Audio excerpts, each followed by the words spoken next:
Hello and welcome. In today's video, I'll be going over Drama Queen Chapter 7. And I'm not gonna lie, this series might be collapsing on itself. I don't know what happened over the 2-week break. It could just be me, but I think either the author was talked to about their work, like by their publisher or their editor, or they just don't really care and the series is coming to an end. I hope not, but you'll see as we dive into this chapter. If you enjoy videos like this and want to see more, please like and subscribe, and let me know down below what other mangas you'd like me to cover. Currently, I'm also covering the Tower Dungeon series, and if you're not caught up to the latest chapter, or you need a little refresher, there's a playlist covering everything so far, links in the description for that. As always, thank you for watching, now on to the video. Where we last left off, there was a rush for Namamoto to finish eating Huntaway before Backbone arrived. On the first page of the chapter, we see an empty and clean room. We are then immediately greeted with everyone eating fried chicken together, including a Glasscar, the one who assigned everyone the job in the first place. Which I thought there'd be a little more showing in between that transfer of cleanup and confrontation, but that's just me. Backbone is still recovering but seems to be doing well overall. The Glasscar also makes a comment to Namamoto and Katami that a dead client means no reward, which again doesn't make too much sense to me because their job in the first place was to assassinate Huntaway. Already the aftermath of the incident made the news, but luckily this time it worked in everyone's favor, as it causes the aliens to fear disappearing, resulting in them hopefully leaving town. The Glasscar reassures everyone that he'll let how the mission was handled slide, but he makes a point to Backbone to tell her that he's specifically counting on her next time, already showing that the duo will be assigned to another mission, at least until the organization discovers the disposal method. While eating, Backbone thinks to herself how she collapsed and couldn't get the disposal method. This to me makes more sense, since I figured she suffered from some form of serious head injury, so that checks out. We then cut to Katami and Namamoto hanging out at what I assume is her place. But something seems off with Katami immediately. He asks Namamoto if he can smack her with the way she's been acting. This is because she immediately betrayed him in order to get a good meal. Namamoto tries to play it off since it all worked out. The aliens were eliminated and she got to eat. Katami questions if she's an animal since food seems to be the only motivation for her. He also makes a pretty big statement that he wouldn't count on him trusting her again.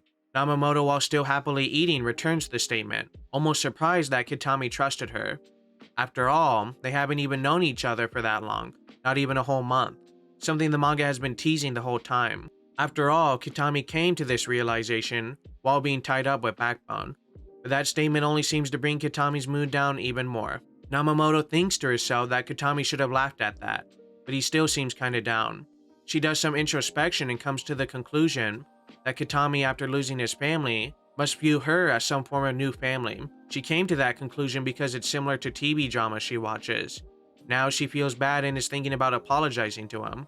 So she shares to Katami that she cut ties with her family and never really had any friends. So she doesn't know how it feels to care or be cared by someone, and as a result, she doesn't know how to properly apologize to him, showcasing that Namamoto can be emotionally intelligent, and also that, at the very least, there could be more to her than the surface level stuff. Hearing this, Katami thinks to himself before responding, still torn up about the whole situation. He then responds that he'll get Namamoto enough aliens that she'll never think about turning on him again, and it's not like he felt really any camaraderie between them in the first place. So he suggests to her to just pair up for mutual gain, asking her if that sounds good, and she agrees. But it seems like this doesn't quell Namamoto's worries or apprehensions towards the situation, and the duo both seem to be caught in some sort of funk. We then cut to Namamoto talking to her next door neighbor. She's requesting that Namamoto tail her boyfriend, because he's been acting strange lately and she wants her to investigate. If Namamoto agrees, her neighbor will treat her to any meal she wants. So Namamoto agrees and starts tailing this guy. While doing so, she thinks to herself how amazing everyone around her is. How that one person can have another person they care about, be it friends, family, or lovers. It turns out the boyfriend was just buying flowers for his girlfriend and remembered her birthday.